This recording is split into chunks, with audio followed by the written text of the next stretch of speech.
என்னம்மா செய்ய போகிறோம் இன்னைக்கு? மீன் மேக்கருடைய வடை செய்ய போகிறோம். அதோடைய பொருளுங்க இதெல்லாம். இது வந்து 2 மணி நேரம் முன்னாடியே 3 டீஸ்பூன் கடலைப்பருப்பு, 2 டீஸ்பூன் துவரப்பருப்பு, 1/2 டீஸ்பூன் பச்சரிசி ஊற வச்சுக்கிறேன். இந்த மீன் மேக்கர் வந்து சுத்தண்ணில் போட்டு ஒரு 10 நிமிஷம் ஊற வச்சுட்டு அதுக்கப்புறம் நம்ம எப்படி செய்யுதுன்னு பார்க்கலாம் வடை.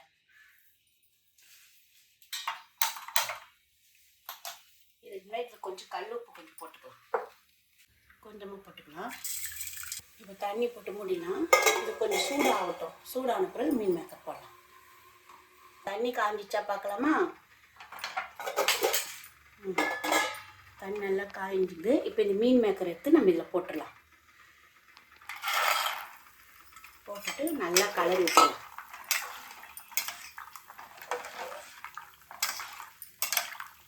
இது வந்து அப்படியே மூடிடலாம். மூடிட்ட பிறகு ஆஃப் பண்ணிடலாம். ஆஃப் பண்ணிவிட்டு ஒரு 10 நிமிஷம் பொறுத்து வந்து பார்க்கலாம். தட்டு போட்டு மூடி வச்சுக்கிறோம். இது 10 நிமிஷம் வேகிறதுக்குள்ளே நம்ம வெங்காயம், பச்சை மிளகாய் இதெல்லாம் கட் பண்ணி வச்சுக்கலாம். இந்த வடைக்கு என்னவோ அது தேர்ந்தது கட் பண்ணி வச்சுக்கலாம். நல்லா பொடியாக கட் பண்ணிக்கலாம். வடைக்கு எப்படி கட் பண்ணுறோமோ அதே மாதிரி தான் கட் பண்ணணும். நல்லா முதல் 2 வெங்காயம் கட் பண்ணிக்கிறேன். அப்புறம் தேவைப்பட்டால் இந்த ஒரு வெங்காயம் போட்டுக்கலாம். தேவைப்பட்டால் போட்டுக்கலாம், இல்லைன்னா இந்த 2 வெங்காயமும் விட்டுடலாம். இதுக்கு பச்சை மிளகாய் நல்லா பொடியாக கட் பண்ணிக்கலாம்.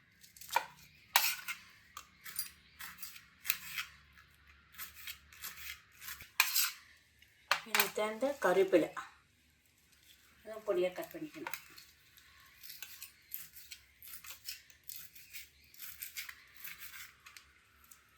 நம்ம வடைக்கு எப்படின்னா போடுறோமோ அதே தான் எல்லாமே. இதுக்கு தகுந்த கொஞ்சம் கொத்தமல்லி,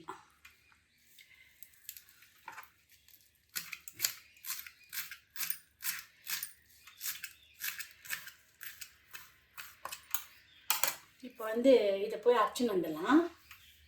இப்போ இதை அரைக்கிறதுக்கு கொஞ்சம் சோம்பு போட்டுக்கலாம். வடைக்கு எப்படி போடுறோம் அதே மாதிரி கொஞ்சமாக அப்படி போட்டுக்கலாம். போட்டுட்ட பிறகு கொஞ்சம் கல் உப்பு போட்டுக்கலாம்.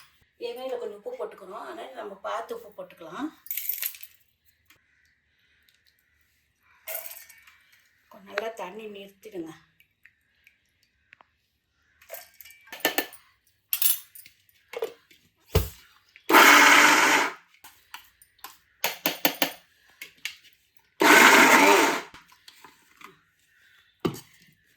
மசிஞ்சிட்டோம்.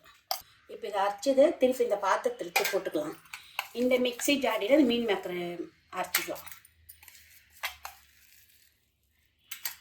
இப்போ வந்து இது எப்படி பார்க்கலாமா? போது ஊறி போச்சா? இப்போ இதை எடுத்து நம்ம வேறு தண்ணி மாற்றி மிக்ஸி ஜாடியில் போட்டு விட்டுறலாம். இது வெடி கட்டிட்டுக்கிறேன். வெடி கட்டி 2-3 தண்ணியில் அலசினேன். இந்த அலசினத்தை மிக்ஸி ஜாடியில் போட்டுடலாம். நல்லா ஒட்டே தண்ணி பூஞ்சிட்டு போடுங்க.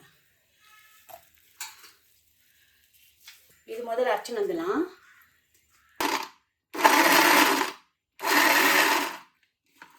இந்த மாதிரி கொஞ்சம் இன்னும் கொஞ்சம் கூட போடலாம். இன்னும் கொஞ்சம் ஓட விடலாம்.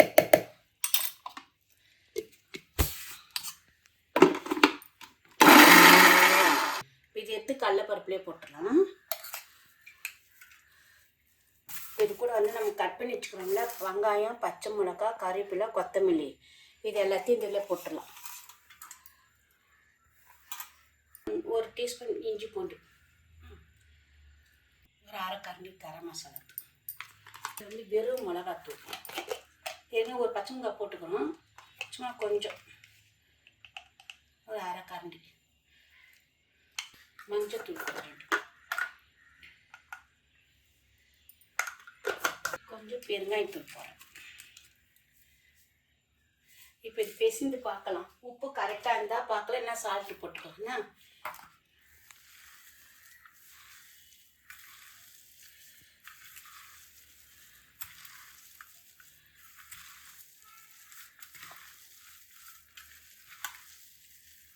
இது வந்து பெசிந்தாச்சு. இதுக்கு முன்னாடி இந்த கடாயில் எண்ணெய் இருக்குது, அடுப்பத்தை வச்சுக்கலாம்.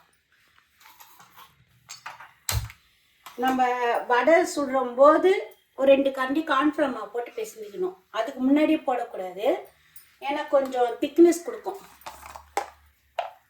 ஒச்சக்கல் மாவு போடுவாங்க, அது கட்லராக இருந்தால் பரவாயில்ல, மீன் மேக்கர் உருண்டையாக இருந்தால் பரவாயில்ல. இந்த 2 கரண்டி கார்ன்ஃப்ளவர் மாவு. இது வந்து நல்லா பிசைக்கணும்.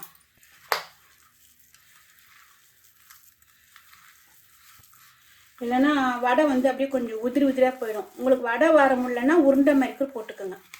எல்லாம் நம்ம இஷ்டம்தான். இப்படி பிடிச்சி பார்த்தா இப்படி கீழே விழக்கூடாது, இப்படி இருக்கணும். அதுக்கு தான் இந்த கார்ன்ஃப்ளவர் மாவு போட்டது. நம்ம கார்ன்ஃப்ளவர் மாவு போடாமல் சுட்டோம்னா அப்படியே பிரிஞ்சு போயிடும். இந்த டைம் உங்களுக்கு உப்பு காரம் எவ்வளோ வேணும் பார்த்துக்குங்க. அப்படி கம்மியாக இருந்தால் போட்டுக்கோங்க, இல்லைன்னா அதோடு விட்டுடுங்க. இப்போ எண்ணெய் காஞ்சிச்சு. இப்போ வடை சுட்டு போடலாம். கொஞ்சம் எண்ணெய் வந்து மீடியமாக வச்சுக்கோங்க, ஏன்னா மேலே கலர் குத்துணும், உள்ளே வேகாது உங்களுக்கு. இப்போ நம்ம வடை வந்து உங்களுக்கு என்ன எப்படி போடணுமோ போட்டுக்கோங்க.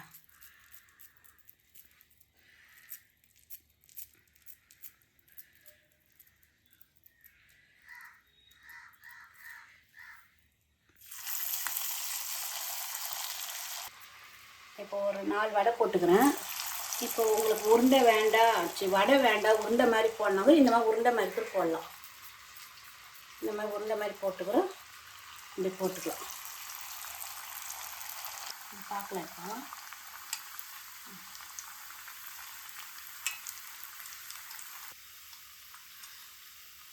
இப்படி பார்த்து பார்த்து திருப்பிக்குங்க.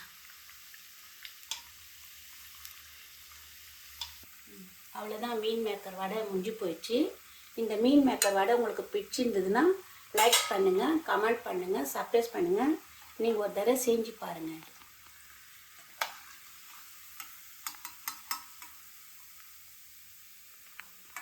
இது பாருங்கள், மீன் மேக்கரில் நம்ம எதோ செய்யலாம். இந்த மாதிரி ஒரு தடவை செஞ்சு பாருங்கள். கோலா உருண்டை கூட செஞ்சுக்கிறாங்க மீன் மேக்கரில். ஆனால் எங்கள் அம்மா வந்து வடை சுட்டு போடுற டைமில் மட்டும் கார்ன்ஃப்ளவர் மாவு சேர்த்துக்கோங்க, அது மறந்துட போகிறீங்க. இது கோலா உருண்டை இருந்தால் ஒச்சக்கடலை பவுட்ரு பண்ணி போடுவாங்க. நம்ம வந்து கொஞ்சம் கார்ன்ஃப்ளவர் மாவு போட்டுக்கிறோம் வடைக்காக. இதே இந்த மாதிரி உருண்டை வந்து நம்ம வந்து பகோடா குருமா வைக்கும்போது கூட நம்ம இந்த உருண்டை மாதிரி பண்ணிக்கூட அந்த பகோடா குருமாவில் போட்டால் நமக்கு இன்னும் நல்லாயிருக்கும். செஞ்சு பாருங்கள், சாப்பிட்டு பாருங்கள், ரசித்து பாருங்கள், ருசித்து பாருங்கள். உங்களுக்கு இந்த வீடியோ ரொம்ப பிடிச்சிருந்தா எனக்கு லைக் பண்ணுங்கள், கமெண்ட் பண்ணுங்கள், சப்ஸ்கிரைப் பண்ணுங்கள். மீண்டும் அடுத்த டிஷ்ஷில் உங்களை பார்க்கலாம்.